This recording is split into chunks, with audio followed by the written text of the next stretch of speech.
आज Hyderabad city police task force के द्वारा और नारकोटिक्स एनफोर्समेंट विंग के द्वारा एक ब्राउन शुगर हेरोइन और ब्राउन शुगर का सप्लाई और पेडलिंग करने का गैंग उसको पकड़ा गया है। इसमें कादरी नाम का एक हमारे बहादुरपुरा, इसका असल नाम है शेख अब्दुल आलम एलियास खादरी एलियास रशीद। ये बहादुरपुरा में रहता है। ये 210 के टाइम पे ये दुबई करेंसी एक्सचेंज में काम करता था। उसके बाद उसको DRI वालों ने पकड़ लिया, अरेस्ट किया उसको, और उसके बाद ये बिस्किट्स का बिज़नेस शुरू किया। बिस्किट्स हैदराबाद से बॉम्बे ले जाना और यहाँ लोकल एरिया में बेचना। तो वहाँ मुंबई जाने के अवसर पे वहाँ मौके पे उसको चांद नाम का एक आदमी मिला। उसका असल नाम है शहज़ादा सैयद। ये एक प्लम्बर है मुंबई में, और ये मुंबई में प्लम्बिंग काम के अलावा ड्रग्स, ब्राउन शुगर और गांजा बेचने का काम भी करता है। तो उसके साथ इसका परिचय हुआ और दोनों में ये अंडरस्टैंडिंग हो गई कि मैं गांजा लेके आऊँगा, मुझको पैसे बस नहीं हो रहे हैं घर चलाने के लिए, तो गांजा लेके आऊँगा, आप उसको ब्राउन शुगर में कन्वर्ट करके मुझको दो, क्योंकि मैं हैदराबाद में इसको बेचना चाहता हूँ। तो वो एग्रीमेंट हो गई। तो इसको नज़र में रखते हुए ये खादरी एक कासिम नाम का है, उपल में रहता है। वो नॉन ड्रग पेडलर है, वाइजैग से उसके बहुत कनेक्शंस है। तो वो कासिम को से इसकी मुलाकात हुई। कासिम को बोलने पर कासिम एक रमेश नाम का कल्टीवेटर है वाइजैग में, पाडेरू एरिया में। तो उसके साथ उसकी बातचीत हुई। वो कल्टीवेट करता है, इसको उगाता है अपने फील्ड्स में।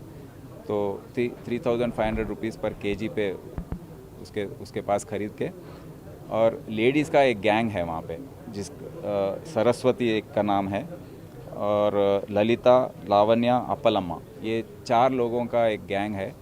और भी हैं वहाँ पे जो ये केस में पकड़े गए हैं। वो क्या करते हैं, ये वाइजैग से विशाखापट्टनम रेलवे स्टेशन और बस रूट्स के द्वारा हैदराबाद अपने लगेज के रूप में उसको लेके आते हैं हैदराबाद को। हैदराबाद में उनको 5000 रुपीज़ पर ट्रिप पेमेंट किया जाता है। तो ये खादरी के पास पहुंचने पे खादरी इसको 8000 रुपये पे कासिम खादरी को बेचता है। खादरी इसको 12000 रुपये पर केजी पे चांद को बेचता है मुंबई में। चांद के पास ले जाकर ट्रांसपोर्ट में उसको बेचता है, और उसके पास 1 gram of brown sugar at 1100 rupees, मतलब 1100 रुपये 1 ग्राम ब्राउन शुगर का पे एक्सचेंज करता है उस पर। तो 10 ग्राम का होता है 11000। तो ये 1 केजी और वो 10 ग्राम का उसका कंपैरिजन हो जाता है। तो वो ब्राउन शुगर लेके आके यहाँ पर उसका एक शहीद कमाल है, उसका पेडलर है, जो इसकी यहाँ बांटता है उसको। तो कमाल को वो बेचता है 5000 से 7000 के रुपए पे। तो उसके बाद वो और दूसरे लोगों को 10,000 तक, 8,000 से 10,000 तक उसको बेचता है। तो इसमें आप देख रहे हैं कि काफ़ी प्रॉफिट होता है इनको, और उसके वजह से यहाँ पर कंजम्पशन भी कंट्रोल नहीं हो रहा है। तो इसीलिए इन सबको अरेस्ट किया गया है ये गैंग को डिटेक्ट करने में। और ये बीच आप देखे हैं कि हैदराबाद एयरपोर्ट में 10 दिन में 4 बड़े बड़े सीजर हुए हैं। 14 केजी हेरोइन, जिसका वर्थ है 125 करोड़, 125 करोड़ का कोकेन सी 4 लोगों से, 4 डिफरेंट ट्रिप्स में। तो हर तरीके से लेकर आ रहे हैं अपने पेट में, इसको स्वॉलो करके पेट में लगा कर लेके आ रहे हैं पिल्स के रूप में, नहीं तो बैग्स में एक कंपार्टमेंट्स में लगा कर लेकर आ रहे हैं।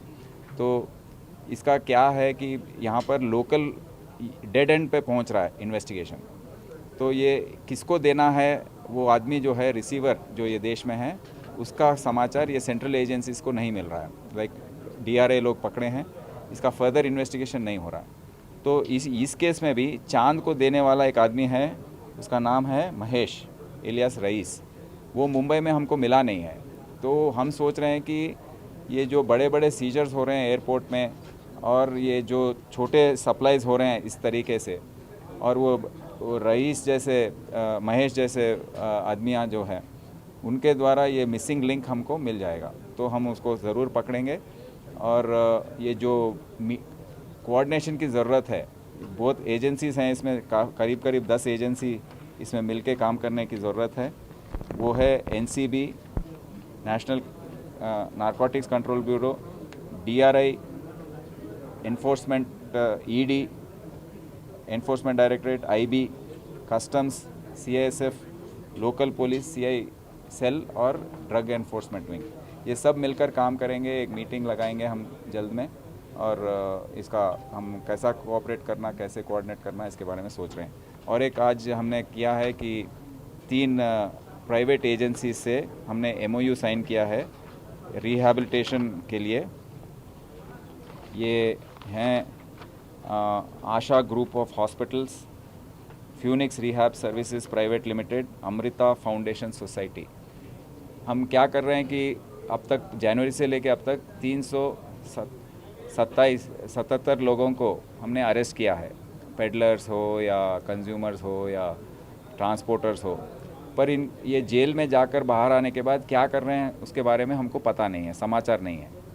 तो हम अब सोचे हैं, और काफ़ी लोग हमारे पास आकर रिक्वेस्ट कर रहे हैं, इनके माँ बाप हो या परिवार के लोग हो, उन लोग आकर रिक्वेस्ट कर रहे हैं कि हमारे बच्चे ऐसे हो गए हैं, उनकी मदद कीजिए, उनको रिहैबिलिटेशन में लगाइए। तो हमने इनसे बात की है, ये इंस्टीट्यूशन से, ये प्राइवेट इंस्टीट्यूशन से, और हम अब से ये पूरे 377 लोगों को हम बुलाएंगे और उनको रिहैब प्रोसेस करवाएंगे। क्योंकि इसमें क्या होगा, पहले हफ्ते में इनको ब्लड टेस्ट और यूरिन टेस्ट उनके कंसेंट लेकर उनको करवाया जाएगा। उसके बाद 2 दिन में 2 बार उनकी काउंसलिंग होगी, साइकोथेरेपी होगी, फिर 1 महीना चलेगा। उसके दूसरे महीने में हफ्ते में 1 बार काउंसलिंग होगी, फिर रूटीन में हर हफ्ते इनके टेस्ट होंगे। और इस पर हम कड़ी नज़र लगाएंगे और 1 साल तक हम इनको वॉच करेंगे कैसे ये लोग बिहेव कर रहे हैं। क्योंकि 1 साल तक देखने से इनका ये डी एडिक्शन हो जाएगा ज़रूर। उसके बाद हम थोड़ा इसके बारे में कि ड्रग ये नहीं ले रहा है उसके बारे में हम थोड़ा सेटिस्फाइड रहेंगे। सर, आप ये अभी कॉमन पब्लिक जो ड्रग एडिक्टेड लोग हैं, जिनके माँ बाप अभी सफ़र कर रहे हैं, उनको क्या मैसेज देना चाहते हैं, जिन लोगों को जहाँ के आपके नज़र तक नहीं आए, वो लोग, उनके बेटे रहते हैं, कई लोग ड्रग एडिक्टेड, उन लोगों को क्या मैसेज देना चाहता है हैदराबाद पुलिस की तरफ से? मैं हैदराबाद सिटी पुलिस की तरफ से हर माँ बाप को ये कहना चाहता हूँ कि अभी काफ़ी अभी कंट्रोल हुआ है हैदराबाद सिटी में। जो हालात थे 5-6 महीने पहले, ये वज़ीर आला के आदेश से जो मीटिंग लगाए हैं, उसके बाद हमने काफ़ी इसका मजबूत कर दिया है एनफोर्समेंट। ये एनफोर्समेंट के बाद अभी लोग डर रहे हैं कंज्यूम करने में, बट जो भी हैं, जो बच्चे बाहर जाकर अपने दोस्तों के साथ पार्टी कर रहे हैं, शराब पी रहे हैं, फिर उसके बाद ड्रग एडिक्शन के तरफ जा रहे हैं, तो मैं ये रिक्वेस्ट करता हूँ कि आपके बच्चों पर जो बाहर जा रहे हैं पार्टीज़ के लिए, ज़्यादातर पार्टीज़ में जाने से भी नुकसान हो सकती है, तो उन पर कड़ी नज़र रखें और उनको वॉच करते रहें कि कहाँ जा रहे हैं, कैसे दोस्तों से मिल रहे हैं, क्या क्या कर रहे हैं, कितने बजे आ रहे हैं रात में, और उनके बिहेवियर पैटर्न्स में। अगर वो बच्चे ज़्यादा सो रहे हैं दिन में, मतलब रात भर जाग कर दिन में ज़्यादा सो रहे हैं, और तो आप समझ लीजिए कि कुछ गलत है, और इमीडिएटली उनको डॉक्टर के पास ले जाना, टेस्ट कराना, ये सब करने की ज़रूरत बहुत है। क्योंकि एक बार अगर एडिक्शन हो गया, उसको आदत पड़ गई, तो इससे निकलना मुश्किल है। वो भी एक आपके परिवार में पूरा उसके बाद दुख ही देखना पड़ेगा आपको। तो मैं माँ बाप से ये कहता हूँ, उनसे गुजारिश करता हूँ कि आप सख्त रहें बच्चों के साथ, उन पर कड़ी नज़र रखें, और कहाँ जा रहे हैं, किससे मिल रहे हैं, कौन है दोस्त, इन पर ज़रूर समाचार निकाल के उस पर नज़र रखने की मैं गुजारिश करता हूँ।